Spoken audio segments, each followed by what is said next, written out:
Hi friends, welcome to our channel again. നമ്മളിപ്പോൾ ISO 17025 various clauses discuss ചെയ്തുകൊണ്ടിരിക്കുകയാണ്. അതിൽ last management system റിക്വയർമെൻറ്റ്സിൽ 8.8 internal audits. What is internal audit? Actually there are 3 types of audits. 3 type audit ഉണ്ട്.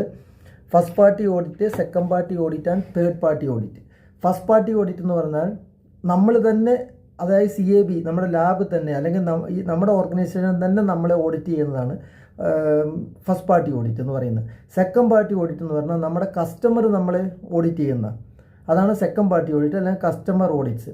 Third party audit എന്ന് പറഞ്ഞാൽ വേറെ നമ്മുടെ accreditation body, ഇപ്പോൾ NABL, IAC, DAC പോലുള്ള അക്രഡിറ്റേഷൻ ബോഡികൾ നമ്മളെ വന്ന് ഓഡിറ്റ് ചെയ്യും. അതാണ് വെദർ നമ്മൾ ISO 17025 അനുസരിച്ചാണോ, ഇതാണ് ക്രിറ്റീരിയ എങ്കിൽ ISO 9001 ചെയ്യുകയാണെങ്കിൽ 9001 ക്ലോസസ് അനുസരിച്ചാണോ, 14001 ആണെങ്കിൽ അതുപോലെയാണോ എന്ന് വന്ന് ചെക്ക് ചെയ്യുന്നതാണ് ഓഡിറ്റ് എന്ന് പറയുന്നത്.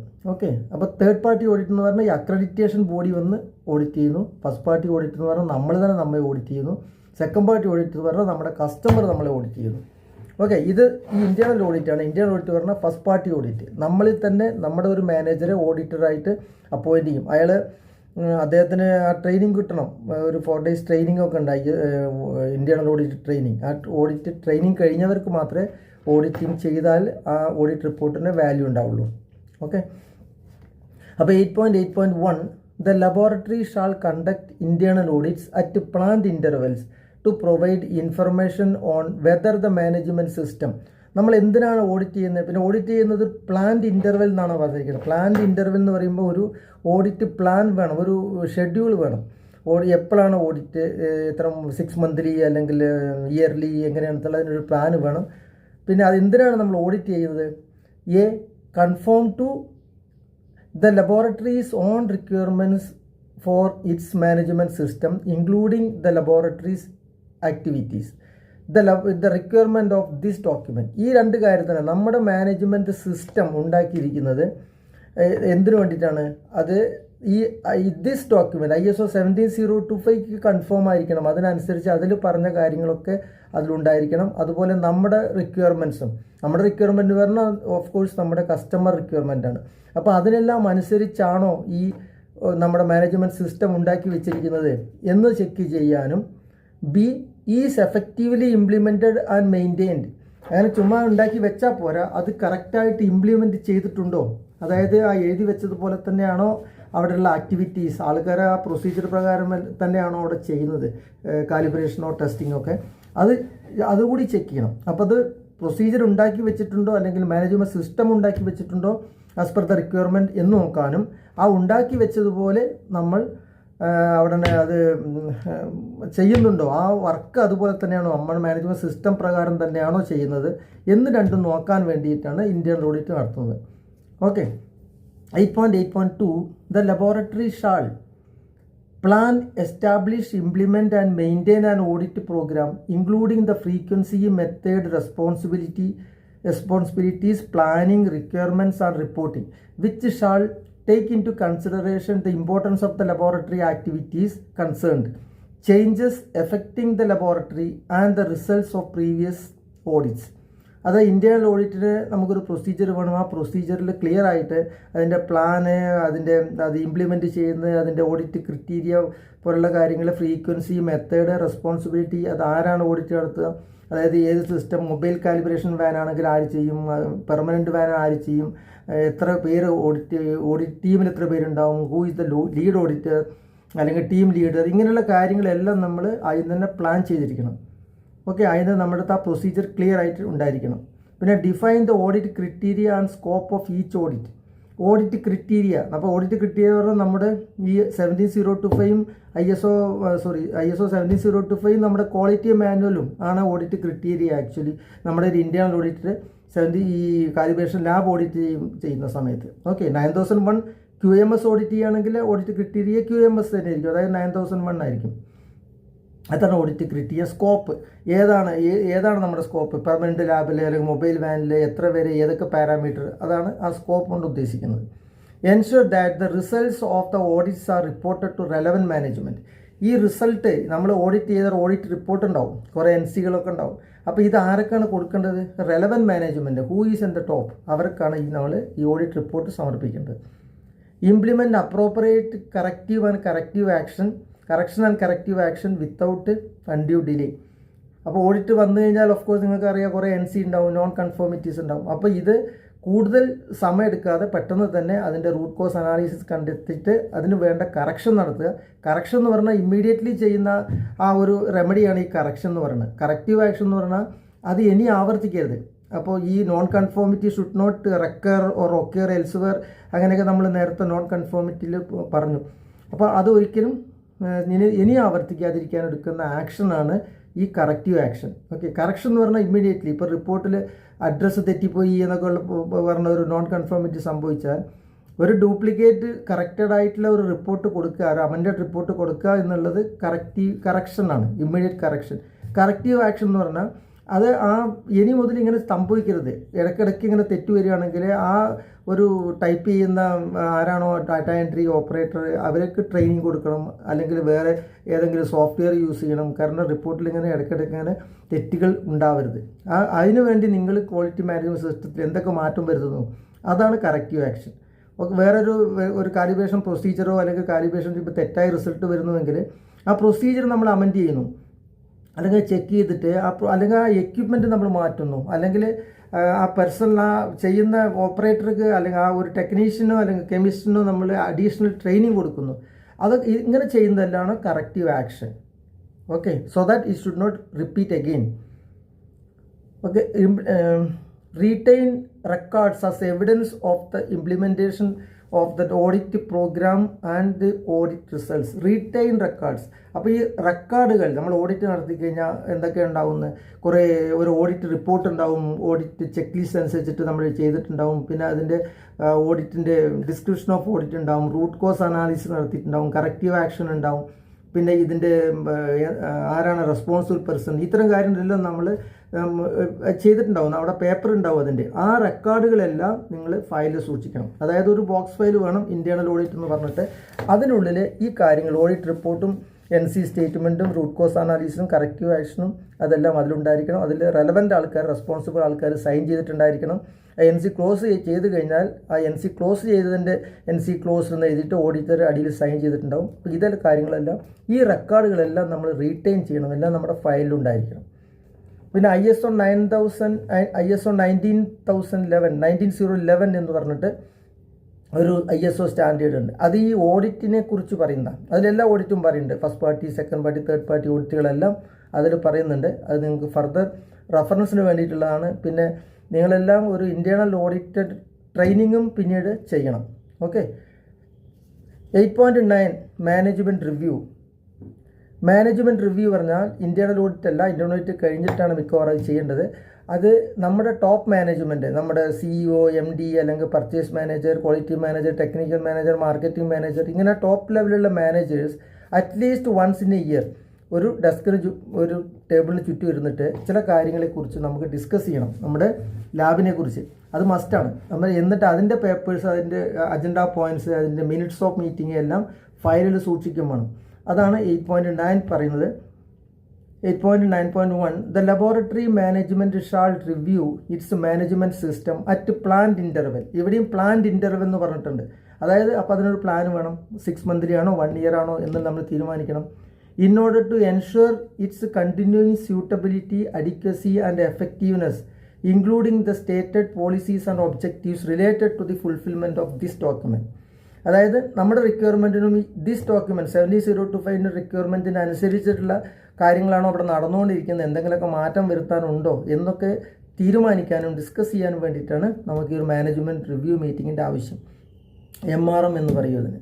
Okay, 8.9.2 The inputs to management review shall be recorded and shall include information related to the following.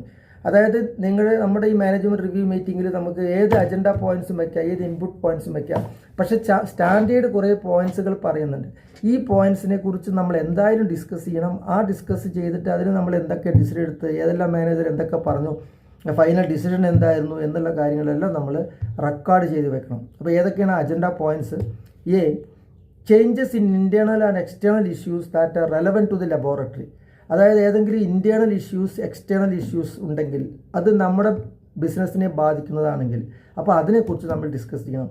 പെട്ടെന്ന് ഇൻറ്റേർണൽ ഇഷ്യൂസ് എന്ന് പറഞ്ഞാൽ ചിലപ്പോൾ ഒരു വലിയൊരു മെഷീൻ ബ്രേക്ക് ഡൗൺ ആയി പെട്ടെന്ന് നമ്മുടെ ടെസ്റ്റ് ചെയ്യുന്ന മെഷീൻ, അപ്പോൾ അതിൽ കുറേ വർക്കെല്ലാം പെൻഡിങ് ആയിരിക്കും. അല്ലെങ്കിൽ ഒരു കീ പേഴ്സൺ പെട്ടെന്ന് റിലീവ് ചെയ്യുന്നു, അവർ റിസൈൻ ചെയ്തു പോകുന്നു, അപ്പോൾ വലിയ പ്രശ്നങ്ങളുണ്ടാവും. അതൊക്കെ ചില ചെറിയ ഇൻറ്റേർണൽ ഇഷ്യൂസാണ്.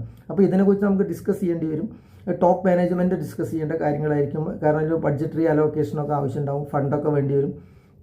പിന്നെ എക്സ്റ്റേണൽ ഇഷ്യൂസ് എന്ന് പറഞ്ഞാൽ വെളിയിൽ ഇപ്പോൾ നാച്ചുറൽ കലാമിറ്റീസ്, ഇപ്പോൾ ഇടയ്ക്ക് നമുക്ക് ലോക്ക്ഡൗൺ വന്നു, അപ്പോൾ അല്ലെങ്കിൽ ഗവൺമെൻറ്റിൻ്റെ ഒരു പുതിയ റെഗുലേഷൻ, ചില നിയമങ്ങൾ വന്നു, അപ്പോൾ ഇതെല്ലാം നമ്മുടെ ചില എക്സ്റ്റേണൽ ഇഷ്യൂസാണ്.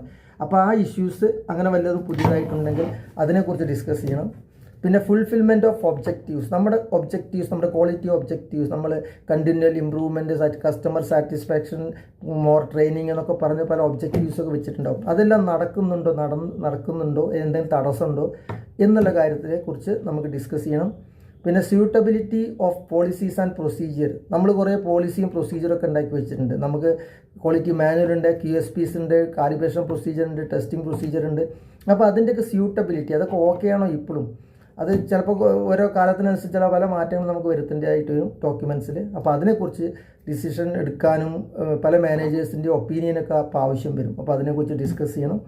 പിന്നെ status of actions from previous management review, കഴിഞ്ഞ മാനേജ്മെൻറ്റ് റിവ്യൂവിൽ കഴിഞ്ഞ വർഷത്തെ അല്ലെങ്കിൽ ആ സമയത്ത് എന്തെങ്കിലും പ്രശ്നമുണ്ടെങ്കിൽ ഇതിനെ നമുക്ക് എന്തെങ്കിലുമൊക്കെ ചില ഡിസിഷൻ എടുത്തിട്ടുണ്ടായിരിക്കും. ആ ഡിസിഷൻ ഇപ്പോൾ എന്തായി, ഇപ്പോൾ അത് നടന്നോ, അതിനെന്തെങ്കിലും തടസ്സം വന്നിട്ടുണ്ടോ എന്ന കാര്യങ്ങളെക്കുറിച്ച് ഡിസ്കസ് ചെയ്യണം. ഓക്കെ. പിന്നെ outcome of recent internal audits, ഇപ്പോൾ എപ്പോഴും ഈ ഇൻറ്റേർണൽ ഓഡിറ്റ് നടത്തുന്നത് ഈ മാനേജ്മെൻറ്റ് റിവ്യൂ നടത്തുന്നത് ഇൻറ്റേർണൽ ഓഡിറ്റിന് ശേഷം നടത്തുകയാണ് നല്ലത്. കാരണം ഇൻറ്റേർണൽ ഓഡിറ്റ് സമയത്ത് ആ ഓഡിറ്റർ കുറേ NC ചെയ്തിട്ടുണ്ടാവും, കുറേ ഒബ്സർവേഷനൊക്കെ പറഞ്ഞിട്ടുണ്ടാവും. അപ്പോൾ ആ പോയിൻറ്റിനെ കുറിച്ചെല്ലാം നമുക്കിപ്പോൾ ഡിസ്കസ് ചെയ്യാവുന്നതാണ്. അപ്പോൾ അത് വേണം. പിന്നെ കറക്റ്റീവ് ആക്ഷൻസ്, നമ്മൾ എന്തെങ്കിലും നോൺ കൺഫോമിറ്റിക്ക് ചില കറക്റ്റീവ് ആക്ഷനൊക്കെ എടുത്തിട്ടുണ്ടാവും. ആ കറക്റ്റീവ് ആക്ഷൻ കൊണ്ട് എന്ത് സംഭവിച്ചു, അത് ഓക്കെ ആണോ? അതായത് ചിലപ്പോൾ കറക്റ്റീവ് ആക്ഷൻ നടപ്പാക്കിയപ്പോൾ ആ ഒരു NCക്ക് കുഴപ്പമുണ്ടാവില്ല, അത് ക്ലോസ് ആയിട്ടുണ്ടാവും. പക്ഷേ പാരലലി വേറൊരു പ്രോബ്ലം അത് ക്രിയേറ്റ് ചെയ്തിട്ടുണ്ടാവും, ചില സൈഡ് എഫക്ട്സ്. അപ്പോൾ അങ്ങനത്തെ എന്തെങ്കിലുമൊക്കെ ഉണ്ടെങ്കിൽ നമുക്ക് ഡിസ്കസ് ചെയ്യണം. പിന്നെ അസസ്മെൻറ്റ് ബൈ എക്സ്റ്റേണൽ ബോഡീസ്, ഇപ്പോൾ ഇൻറ്റേർണൽ ഓഡിറ്റ് അല്ലാതെ എക്സ്റ്റേണൽ ബോഡീസ്, സെക്കൻഡ് പാർട്ടി ഓഡിറ്റോ, തേർഡ് പാർട്ടി ഓഡിറ്റോ, കസ്റ്റമർ ഓഡിറ്റോ, ഗവൺമെൻറ് ഓഡിറ്റോ, അക്രഡിറ്റേഷൻ ബോഡി ഓഡിറ്റോ എല്ലൊക്കെ നടന്നിട്ടുണ്ടാവും. അപ്പോൾ അവരും കുറേ NC ഒക്കെ പറഞ്ഞിട്ടുണ്ടാവും. അപ്പോൾ അതുണ്ടെങ്കിൽ അല്ലെങ്കിൽ ചില ഒബ്സർവേഷൻ ആയിരിക്കും പറഞ്ഞിട്ടുണ്ടാവും. അത് നമുക്ക് ഡീപ്ലി കൺസിഡർ ചെയ്യേണ്ട പല കാര്യങ്ങളും അവർ പറഞ്ഞിട്ടുണ്ടായിരിക്കാം. അപ്പോൾ അതിനെക്കുറിച്ച് ഡിസ്കസ് ചെയ്യാം. പിന്നെ changes in the volume and type of work or in the range of laboratory activities, നമ്മുടെ വോളിയം ഓഫ് വർക്ക്, ഒരു പക്ഷേ കുറേ വർക്ക് വന്നിട്ടുണ്ടാവും, മാൻ പവർ ഉണ്ടാവില്ല, അല്ലെങ്കിൽ ചില എക്യുപ്മെൻറ്റ് ഉണ്ടാവില്ല, ഇത്തരം പ്രശ്നങ്ങൾ ഉണ്ടായിരിക്കാം. അപ്പോൾ അതിനെക്കുറിച്ച് ഡിസ്കസ് ചെയ്യാം. പിന്നെ customer and personal feedback, customer feedback വാങ്ങിക്കണം, അത് കസ്റ്റമർ ഫീഡ്ബാക്ക് വാങ്ങിച്ച് അനലൈസ് ചെയ്യണം. എന്നിട്ട് ആ കസ്റ്റമർ ഫീഡ്ബാക്കിനെ കുറിച്ചും അല്ലെങ്കിൽ നമ്മുടെ പേഴ്സണൽ ഓൺ ആൾക്കാരുടെ ഫീഡ്ബാക്ക് ഉണ്ടാവും. അപ്പോൾ അതിനെക്കുറിച്ചെല്ലാം ഡിസ്കസ് ചെയ്യാം. കംപ്ലയിൻറ്റ്സ്, കസ്റ്റമർ കംപ്ലയിൻറ്റ് ഉണ്ടാവും. എന്താണ് ഈ കംപ്ലയിൻറ്റ് റിപ്പീറ്റായി വരുന്നത്, ചിലപ്പോൾ MD ചോദിക്കാം. അപ്പോൾ ഈ കംപ്ലയിൻറ്റിൻ്റെ റീസൺ, അതിനനുസരിച്ചിട്ട് എന്തെങ്കിലുമൊക്കെ ചില സ്റ്റെപ്പുകൾ എടുക്കേണ്ടി വരും. അപ്പോൾ അത് ടോപ്പ് മാനേജ്മെൻറ്റ് ഇപ്പോൾ അവൈലബിൾ ആണ്. അപ്പോൾ അവർക്ക് നമുക്കത് ഡിസിഷൻ എടുക്കാം. Effectiveness of any implemented improvement, ഇപ്പോൾ ഇമ്പ്രൂവ്മെൻറ്റിന് വേണ്ടിയിട്ട് നിങ്ങൾ ചില മാനുവലി ചെയ്ത ഒരു കാര്യത്തിന് സോഫ്റ്റ്വെയർ ആക്കിയിട്ടുണ്ടാവും. അതൊരു ഇമ്പ്രൂവ്മെൻറ്റ് വേണ്ടി ചെയ്താൽ, പക്ഷേ അത് ഗുണത്തേക്കാൾ കൂടുതൽ ദോഷം ചിലപ്പോൾ സംഭവിച്ചിട്ടുണ്ടാവും. ഈ സോഫ്റ്റ്വെയറിലെ ആൾക്കാർക്ക് ട്രെയിനിങ് വന്നിട്ടുണ്ടാവില്ല, ഒരുപാട് വർക്കപ്പോൾ പെൻഡിങ് ആയിട്ടുണ്ടാവും. ഇങ്ങനെ വല്ലതെങ്കിലുമൊക്കെ ഉണ്ടെങ്കിൽ അത് ഡിസ്കസ് ചെയ്യാം. പിന്നെ അഡിക്വസി ഓഫ് റിസോഴ്സസ് അഡിക്വേറ്റ് ആണോ, മാൻ പവർ അഡിക്വേറ്റ് ആണോ, ആവശ്യത്തിന് അഡിക്വേറ്റ് പറഞ്ഞാൽ ആവശ്യത്തിനുണ്ടോ, വേണ്ടത്ര ഉണ്ടോ, അത് നമ്മുടെ മാൻ പവർ ആയാലും എക്യുപ്മെൻ്റ് ആയാലും വേറെ ഫെസിലിറ്റി ആയാലും എന്തായാലും അത് വേണ്ടത്ര അഡിക്വേറ്റ് ആയിട്ട് നമുക്കുണ്ടോ, ഇല്ലെങ്കിൽ അതിനെന്ത് ചെയ്യണം എന്നതിനെക്കുറിച്ച് ഡിസ്കസ് ചെയ്യാം. പിന്നെ റിസൾട്ട്സ് ഓഫ് റിസ്ക് ഐഡൻറ്റിഫിക്കേഷൻ, എന്തെങ്കിലും റിസ്ക് അല്ലെങ്കിൽ ഓപ്പർച്യൂണിറ്റി ഒക്കെ ഐഡൻറ്റിഫൈ ചെയ്തിട്ടുണ്ടാവും. ഇപ്പോൾ നമുക്കൊരു കോമ്പറ്റീറ്റർ മാർക്കറ്റിൽ വരികയാണ്, ദാറ്റ്സ് എ റിസ്ക്. അപ്പോൾ നമ്മൾ ഇനി എന്ത് ചെയ്യണം, അപ്പോൾ ഇതിന് നമ്മുടെ ചില ആക്ഷനൊക്കെ എടുക്കേണ്ടി വരും. ചിലപ്പോൾ ചില ഡിസ്കൗണ്ട് ഓഫർ ചെയ്യുക, അല്ലെങ്കിൽ നമ്മുടെ സ്കോപ്പ് വലുതാക്കുകയൊക്കെ ചെയ്യേണ്ടി വരും. അപ്പോൾ അത്തരം കാര്യങ്ങളുണ്ടെങ്കിൽ അത് നമുക്ക് ഡിസ്കസ് ചെയ്യാം. പിന്നെ outcome of the assurance of validity of result, നമ്മുടെ for assurance for the validity of result നമ്മൾ പറഞ്ഞു നേരത്തെ റെപ്ലിക്കേറ്റ് കാലിബ്രേഷൻ അല്ലെങ്കിൽ recalibration, inter laboratory comparison, participating in PT programs, ഇതൊക്കെ നമ്മൾ ചെയ്യുന്നുണ്ട്. അപ്പോൾ ഇതിൽ ചിലതൊക്കെ നമ്മൾ ഫെയിലായിട്ടുണ്ടാവും, ചിലതിൽ അൺസാറ്റിസ്ഫാക്ടറി ആയിട്ടുണ്ടെങ്കിൽ അതിനുള്ള കറക്റ്റീവ് ആക്ഷൻ എടുക്കണം. അപ്പോൾ അങ്ങനെ വല്ല സംഭവങ്ങളുണ്ടെങ്കിൽ അതിനെക്കുറിച്ച് ഇപ്പോൾ ഡിസ്കസ് ചെയ്യാം. പിന്നെ other relevant factors such as monitoring activities and training, വേറെ ഏതെങ്കിലും റെലവൻറ്റ് ഫാക്ടേഴ്സ് നിങ്ങൾക്ക് തോന്നുന്നുണ്ട്, നിങ്ങൾ മാനേജ്മെൻറ്റ് അത് അജണ്ട പോയിന്റിൽ വെക്കാം. അതിനെക്കുറിച്ച് ഡീപ്പായിട്ട് നമുക്ക് ഡിസ്കസ് ചെയ്യാം. പിന്നെ ട്രെയിനിങ്ങിനെ കുറിച്ച് ഫർദർ ട്രെയിനിങ് കൊടുക്കണോ, ISO 17025 ഇൻറ്റേർണൽ ഓഡിറ്റിലൊക്കെ ട്രെയിനിങ് കൊടുക്കേണ്ടി വരും. കുറച്ച് പേരൊക്കെ പുതിയ ന്യൂലി ഇൻഡക്റ്റഡ് ആൾക്കാർക്ക്, അല്ലെങ്കിൽ കണ്ടിന്യൂറ്റി ട്രെയിനിങ് കൊടുക്കേണ്ടി വരും, അൺസർട്ടനിറ്റി കാൽക്കുലേഷൻ ട്രെയിനിങ് കൊടുക്കണം. അപ്പോൾ ഇത്തരം എന്തെങ്കിലും പോയിന്റ് ഉണ്ടെങ്കിൽ അതും ഡിസ്കസ് ചെയ്യാം. Okay. 8.9.3 The outputs from the management review shall record and all decisions and actions related to at least എല്ലാ റെക്കോർഡ് ഇവിടെയും പറയുന്നുണ്ട് റെക്കോർഡ് റീറ്റെയിൻ ചെയ്യണമെന്ന്. അതായത് ഈ സംസാരിച്ച ഈ ഡിസ്കഷൻ്റെ എല്ലാ പേപ്പറുകളും, മിനിറ്റ്സ് ഓഫ് മീറ്റിംഗ്, അതെല്ലാം നമ്മൾ റെക്കോർഡിൽ സൂക്ഷിക്കണം, കളയാൻ പറ്റില്ല. അപ്പോൾ അതിൽ സ്റ്റാൻഡേർഡ് പറയുന്നുണ്ട്, ABCD പറയുന്ന ചില പോയിന്റുകൾ പറയുന്നുണ്ട്. ആ റെക്കോർഡുകൾ എന്തായാലും സൂക്ഷിക്കണം. ഇറ്റ് ഈസ് ബെറ്റർ എല്ലാ റെക്കോർഡും ഇതിനെക്കുറിച്ചുള്ള അങ്ങനെ സൂക്ഷിക്കുക, ആ ബോക്സ് ഫയലിൽ വെച്ചാൽ മതി. The effectiveness of the management system and its processes, management സിസ്റ്റത്തിനെ കുറിച്ചോ അതിൻ്റെ പ്രോസസ്സിൽ എന്തെങ്കിലും മാറ്റം വരുത്തുന്നതിനെ കുറിച്ചൊക്കെ ഡിസ്കസ് ചെയ്തിട്ടുണ്ടെങ്കിൽ ആ റെക്കോർഡ് എന്തായാലും റീറ്റെയിൻ ചെയ്യണം. Improvement of the laboratory activities related to the fulfilment of the requirements of this document, ISO 17025 കുറിച്ച് എന്തെങ്കിലും നിങ്ങൾക്ക് മാറ്റം വരുത്തണം, അതിൽ എന്തെങ്കിലും അതിൻ്റെ എഫക്റ്റീവ്നെസ്സിന് വേണ്ടിയിട്ട്, അതിൻ്റെ ഇമ്പ്രൂവ്മെൻറ്റിന് വേണ്ടിയിട്ടൊക്കെ എന്തെങ്കിലും തീരുമാനങ്ങൾ എടുത്തിട്ടുണ്ടെങ്കിൽ അതെന്തായാലും റെക്കോർഡ് റീറ്റെയിൻ ചെയ്യണം. പ്രൊവിഷൻ ഓഫ് റിക്വയർഡ് റിസോഴ്സസിനെ കുറിച്ച്, ഇപ്പോൾ മാൻ പവർ ഇല്ല അല്ലെങ്കിൽ എക്യുപ്മെൻ്റ് ഇല്ല എന്നൊക്കെ പറഞ്ഞ് ചിലപ്പോൾ ടെക്നിക്കൽ മാനേജറൊക്കെ പരാതിപ്പെട്ടിട്ടുണ്ടാവും. അപ്പോൾ അതിനെക്കുറിച്ച് എന്തെങ്കിലുമൊക്കെ തീരുമാനങ്ങൾ എടുത്തിട്ടുണ്ടാവും, HR അതിന് തീരുമാനം എടുത്തിട്ടുണ്ടാവും. ഇത്തരം എന്തെങ്കിലുമൊക്കെ ഡിസിഷൻ ഉണ്ടെങ്കിൽ അതും റീറ്റെയിൻ ചെയ്യണം.